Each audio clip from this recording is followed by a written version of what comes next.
A new option in 3D Coat 2021 is some additions to the navigation bar.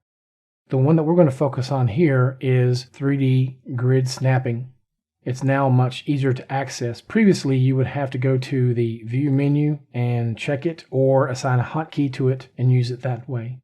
While we're here, I just want to go ahead and mention if you like using grid planes for working, maybe a vertical grid plane that you want to use, you may want to assign a hotkey to the one you want to normally use. You can do that by hovering over this option and hitting the end key. I've already assigned a hotkey to it. And now, if I go to an orthographic view, I can hit the 5 key on my number pad or click the cube icon. And then I can turn, with my hotkey, turn the grid on. Any point in time, I can just turn the grid snapping on and off by going here to the navigation bar. With it highlighted, I know that it's on. That means if I'm trying to work, you can see it snapping along the grid. If you want to change the grid density, you can do that here as well.